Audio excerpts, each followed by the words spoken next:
अस्सलाम वालेकुम नाज़रीन, डेली पाकिस्तान के साथ आपका मेज़बान मतलूब ताहिर आपकी खिदमत में हाजिर है। मैं आप और पूरी दुनिया जानती है कि पाकिस्तान का बेशतर हिस्सा इस वक्त सैलाब में डूबा हुआ है। अफवाज पाकिस्तान ने अपनी 6 सितंबर की जो तकरीब है वो तक कैंसिल कर दी। लेकिन क्या अवार्ड्स होना इतना ज़रूरी थे?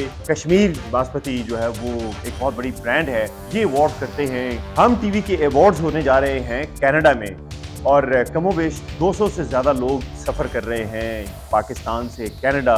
टोरंटो में ये अवार्ड्स हो रहे हैं, बहुत बड़ा वहाँ पे हॉल लिया गया है, फिर अवार्ड सेरेमनी होगी, फिर यहाँ से जाने वाले बिजनेस क्लास में जाएंगे, फर्स्ट क्लास में जाएंगे, वहाँ पे होटल्स हैं, उनकी लिविंग लॉजिंग ये सब कुछ।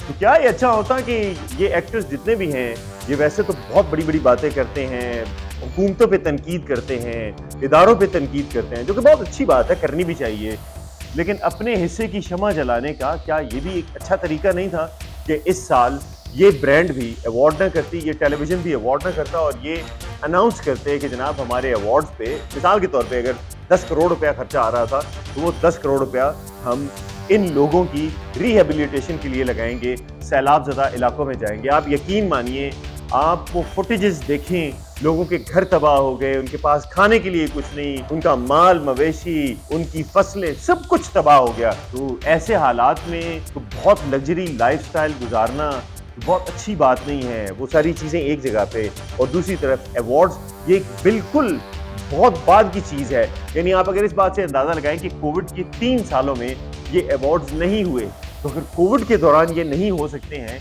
तो अब भी तो कैंसिल किए जा सकते थे। तो खैर, इस ब्रांड और हम टीवी को ये सोचना चाहिए था कि जितना खर्चा उनका इन अवार्ड्स पे आ रहा है, क्या ये अच्छा होता कि इसको अच्छे तरीके से सैलाब ज़दगान पे खर्च किया जा सकता है। हम बहैसियत पाकिस्तानी और मुसलमान इस बात पे यकीन रखते हैं कि हम अपने हर दूसरे मोमिन भाई का, हम अपने दूसरे पाकिस्तानी भाई का हाथ बटाएं। तो हमारे भाई मुश्किलात में हैं, जो इदारा बहुत अच्छा काम कर रहा है उन सब की मिल के मदद करें ताकि जल्द से जल्द हम इन मुश्किलात से निकल सकें।